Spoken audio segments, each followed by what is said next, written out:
Oi, gente!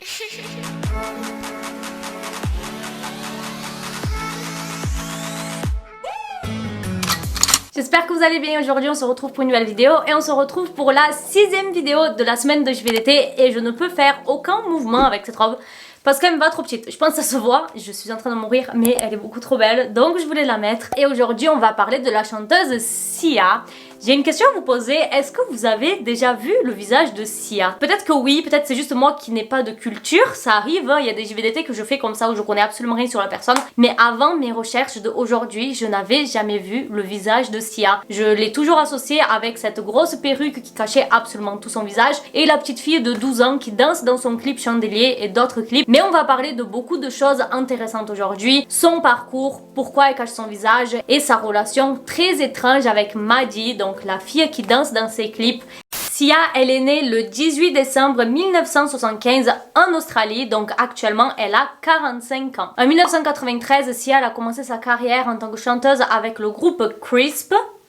Au début elle montrait totalement son visage, vous allez voir c'est quelque chose qui va arriver après et vous allez comprendre pourquoi. Le groupe Crisp s'est fini en 1997 et Sia ayant beaucoup de mal à se faire connaître en Australie, elle décide de déménager en Angleterre. Son copain de l'époque était anglais, mais il faut savoir que le drame se produit seulement quelques semaines avant qu'elle aménage à Londres puisqu'elle va recevoir un appel de sa mère en disant que son copain était décédé dans un accident de voiture. C'était le jour de son 25e anniversaire à son copain, le jour de son décès, et Sia à cette époque elle avait 21 ans seulement. Ça a été très dur parce qu'en fait elle n'était pas vraiment avec son petit ami à l'époque, ils avaient eu une rupture et elle devait aménager en Angleterre dans le but qu'ils se remettent ensemble, donc elle a perdu sans avoir pu le retrouver à nouveau, ce qui a été très dur pour elle. Elle ne voulait même plus déménager en Angleterre finalement, mais ses amis l'ont vraiment motivée et du coup elle a fait son déménagement en Angleterre comme prévu. Il faisait soirée non-stop, une trentaine de personnes dans un appart à 3 chambres, genre vraiment ils étaient beaucoup trop pour l'espace qu'il y avait, à boire et à fumer jour et nuit, donc ça m'a fait penser un peu à la JV d'été sur Amy Winehouse que je vous ai sorti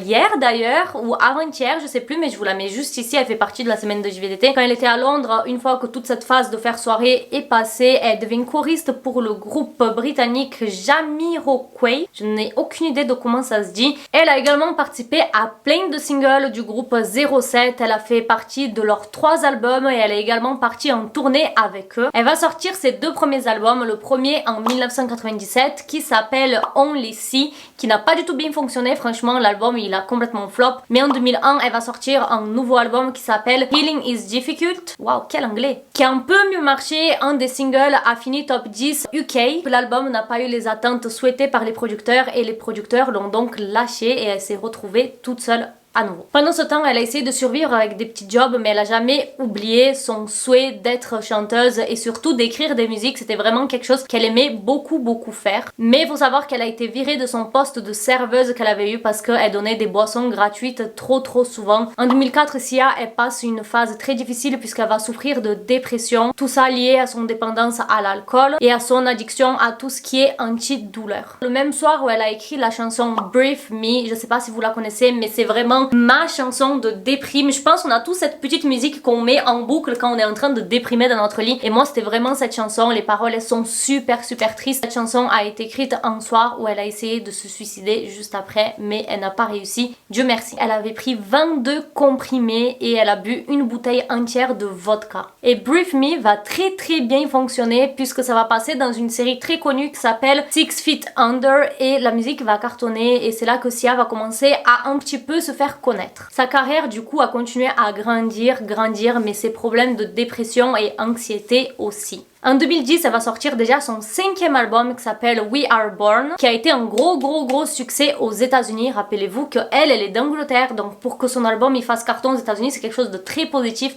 Il y avait un problème, c'est que Sia était quelqu'un de très timide, qui n'aimait pas être sur scène, qui n'aimait pas donner des interviews, qui n'aimait pas être vue tout simplement. Elle avait vraiment un problème avec ça. Et le pire va se produire un jour où elle était en train de manger avec un ami dans un resto ou un bar, je sais pas trop, et son ami lui annonce qu'elle a un cancer. Donc c'était une ambiance très triste et pendant qu'il lui annonçait ça, il y a quelqu'un qui est venu couper la conversation et qui a demandé une photo avec Sia. Donc Sia elle était très mal à l'aise pour son ami, très mal à l'aise pour elle et elle s'est dit qu'après ça elle ne voulait plus jamais se faire reconnaître quand elle était dans la rue, que voilà, elle s'est rendue compte que c'était vraiment quelque chose qui lui plaisait pas d'être connue physiquement. Et ça a commencé à s'empirer puisqu'elle voulait pas faire des interviews, elle voulait pas faire la promotion de ses albums, de son concert. Quand elle chantait sur scène, elle mettait la main devant le visage, c'était vraiment quelque chose qui se voyait de plus en plus qu'elle était pas à l'aise. 2010, sa carrière était toujours aussi bien, elle a remporté plusieurs prix comme meilleur titre indépendant et meilleur titre pop pour We Are Born, donc l'album qui venait de sortir, mais pourtant ses problèmes d'addiction aux antidouleurs et son problème d'alcool étaient toujours présents. Puis le drame va se reproduire à nouveau. Sia, elle va louer un hôtel vraiment peu cher, elle va s'enfermer dedans et elle va dans le but de planifier de se retirer la vie. Clairement, elle s'est dit ok, ce soir je vais en finir. Sauf qu'à ce moment-là, son téléphone sonne et c'était une amie à elle, et quand elle répond, sa pote elle fait un petit bruit comme ça, mais c'était quelque chose qui concernait Sia, c'était une sorte de petite phrase, un petit bruit qu'elle faisait quand elle était très heureuse. Je l'ai peut-être pas bien fait, mais vous avez peut-être une idée de ce que c'était. Et c'est à partir de là qu'elle a décidé que la vie valait le coup d'être vécue et qu'elle a annulé son plan de suicide. On va apprendre plus tard qu'elle avait commandé les substances qu'elle comptait ingérer pendant cette soirée 2 mois avant. On sait aussi qu'elle avait laissé une lettre à son manager et aussi à l'homme qui s'occupait de son chien. Une lettre en disant « Je me suis suicidée et je ne veux pas que vous souffrez en découvrant mon corps ». Après ça, 2011, Sia décide de mettre sa carrière de chanteuse sur pause et elle veut vraiment se concentrer sur tout ce qui est écrire des musiques parce que c'était quelque chose qu'elle était vraiment très forte. Elle va écrire des musiques pour des gens tels que Rihanna, Beyoncé, Britney Spears, Christina Aguilera, mais vraiment des gens topissimes. Elle va aussi écrire Titanium pour David Guetta. Je pense que vous connaissez tous ce tube que tout le monde adore. Et David Guetta, bien sûr, va décider d'enregistrer le son. Mais la chose que David Guetta va faire, c'est qu'il va utiliser la voix de Sia pour le refrain ou pour quelques parties de la chanson. Et c'est là que sa carrière va encore plus décoller. Et Sia, par contre, n'était vraiment pas contente de ça. Elle a dit, je cite, « Je n'étais pas au courant que ça allait arriver. Le fait que David Guetta a utilisé sa voix pour sa chanson. J'étais vraiment très énervée, je venais de prendre ma retraite de chanteuse, j'essayais d'être connue comme compositrice, pas comme une pop star. » Après presque 4 ans de pause sur scène, Sia revient en 2014 avec son nouveau album 1000 Forms of Fear. 1000 façons de peur, 1000 types de peur. Vous voyez? Et c'est dans cet album que nous avons le fameux single Chandelier qui va devenir connu internationalement mais partout dans le monde, surtout après le clip qui a été fait du coup avec Maddie qui va être un élément très important de cette JVDT. Maddie, c'est la petite fille du coup de 11 ans qui danse dans le clip de Sia. Et Maddie Ziegler va devenir une amie très proche de Sia. Donc c'est quand même quelque chose de très bizarre puisqu'à cette époque, Sia elle a 40 ans et Maddie elle a 11 ans. Donc on a quand même une amitié avec 30 ans d'écart. Sia, en parlant de Maddie, a dit dans une interview, je cite, « Je l'aime tellement, dès que je l'ai rencontrée, j'ai ressenti ce besoin de la protéger. Je pense que c'est ça qui m'a aidé à guérir. » Dans une interview, Sia dit également avoir prévenu la mère de Maddie en ce qui concerne Harvey Weinstein. Pour ceux qui connaissent pas, c'était un producteur de musique qui a été arrêté pour des accusations de viol sur mineurs. Ce Harvey avait invité Maddie dans son avion pour je ne sais pas trop quelle raison. Sia, elle a appelé la mère de Maddie en disant s'il te plaît, la laisse pas y aller, ce mec il est trop louche. Et du coup, la mère de Maddie a refusé l'invitation et il a été arrêté quelques mois après. Donc va savoir quels étaient ses plans avec Maddie. Depuis donc 2014, Maddie et Sia sont tout le temps ensemble. Maddie dit être très reconnaissante que Sia soit arrivée dans sa vie, qu'elle lui a appris beaucoup de choses et qu'elle a eu également beaucoup d'opportunités grâce à Sia, qu'elle a fait d'elle une meilleure personne. C'est aussi en 2014, en même temps que son retour sur scène de Sia, que Sia est revenue avec cette perruque qui lui cachait tant le visage. Maddie du coup a continué à apparaître dans les clips de Sia, donc pour Sia c'était tant mieux parce qu'elle pouvait cacher vraiment sa personnalité, sa personne et avoir sa vie intime qu'elle voulait tant avoir, mais par contre elle a vachement mis Maddie en avant puisqu'il y avait carrément des gens qui pensaient que Maddie était Sia. Moi la première, je vais pas vous mentir, je m'étais interrogée, je me rappelle, en mode mais comment elle peut avoir une aussi grosse voix alors qu'elle est si jeune, et je me suis rendu compte que finalement c'était juste une danseuse et c'était pas Sia. J'ai honte de dire ça, mais je sais que je suis pas la seule à l'avoir pensé. Le journaliste demande si Maddie avait déjà vu le visage de Sia, puisque comme je vous ai dit, dès qu'elle est revenue en 2014 avec Chandelier, elle cachait son visage, et Maddie a dit que bien sûr que oui. Elle était vraiment choquée de cette question d'ailleurs. She only covers her face for like appearances, like for like performances and things. I think it would be weird if she like just wore a wig, like talking to her friends. Sia a décidé de sortir son film il y a environ quelques années. Quand j'ai su qu'elle allait sortir un film, je pensais vraiment que ça allait être une biographie de sa carrière, son parcours, tout ça. Mais pas du tout, elle a décidé de réaliser un film, donc elle a écrit le film, c'était elle la réalisatrice. Mais elle a également participé et le personnage principal d'ailleurs c'est qui?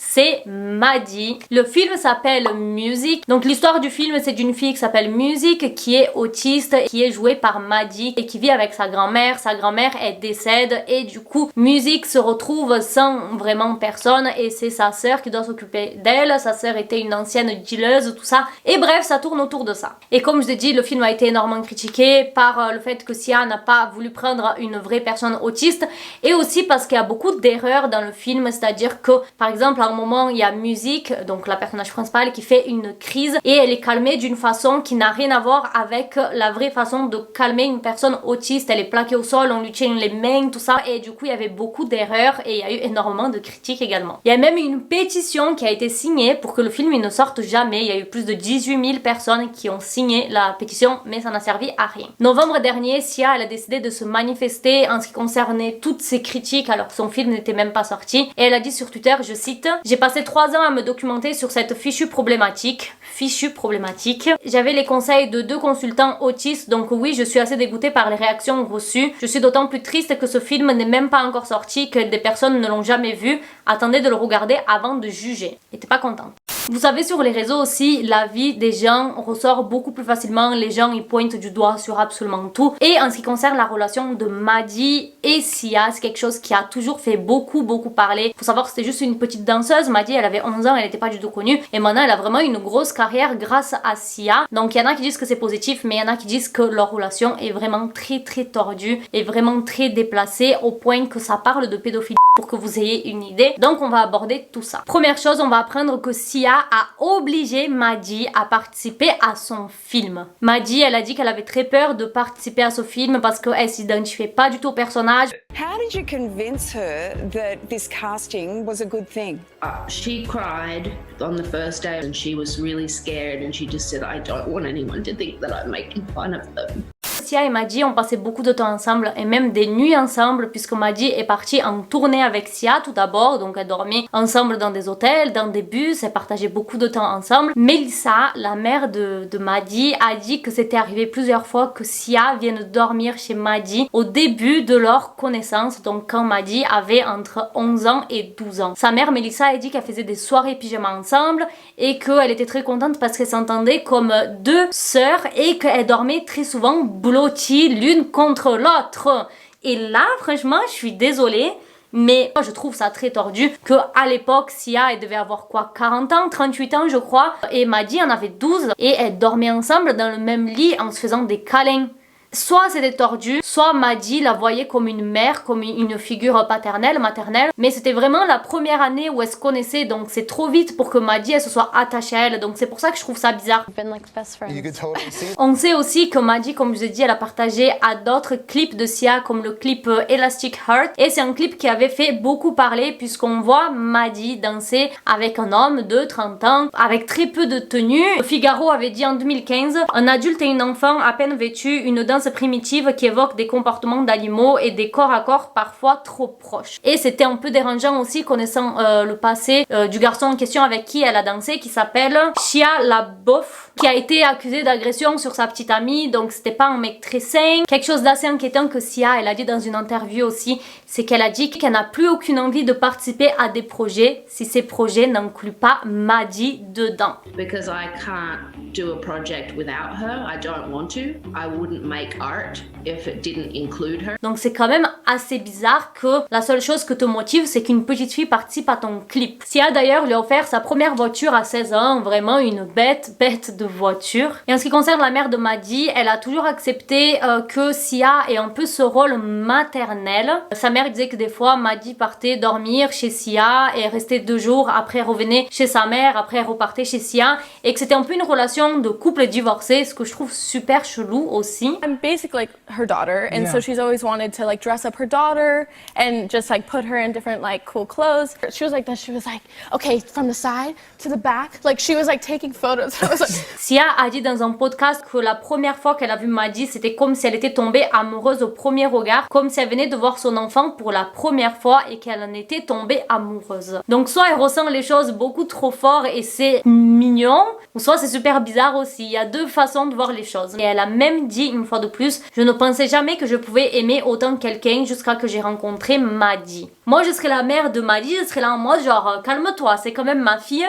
Reste tranquille. Mais apparemment, la mère de Maddie a toujours beaucoup mis la pression sur sa fille pour qu'elle réussisse. Quand elle faisait de la danse, elle voulait que sa fille soit la meilleure. Donc ça étonne pas finalement les gens que la mère de Maddie laisse Sia prendre autant sa fille puisqu'elle est en train de lui donner une carrière. En 2017, Maddie avait dit dans une interview qu'elle avait passé plus de temps chez Sia que chez sa propre mère. Et que Sia lui a appris beaucoup de choses, elle lui a donné beaucoup de conseils sur la vie, sur la cuisine et qu'elle était très reconnaissante de la voir. Autre chose que les gens ont trouvé un peu tordu, c'est que Sia a embauché un agent de sécurité pour Maddie 24 heures sur 24, 7 jours sur 7 quand elle avait à peine 15 ans. Mais je pense que c'est juste bienveillant. Sia, c'est un peu elle qui l'a mis en lumière et je pense qu'elle veut pas qu'il lui arrive quelque chose de mal puisqu'elle connaît tout le monde des paparazzis, comment c'est. Mais c'est vrai que Sia a demandé souvent des comptes en mode qu'est-ce qu'elle fait Maddie, où elle est, avec qui elle est. Donc c'était pas juste qu'elle voulait qu'elle soit surveillée, mais elle voulait savoir ce qu'elle faisait exactement et ça du coup c'est quand même bizarre. On a appris aussi que Sia était très réticente en ce qui concernait Maddie pour travailler avec d'autres marques.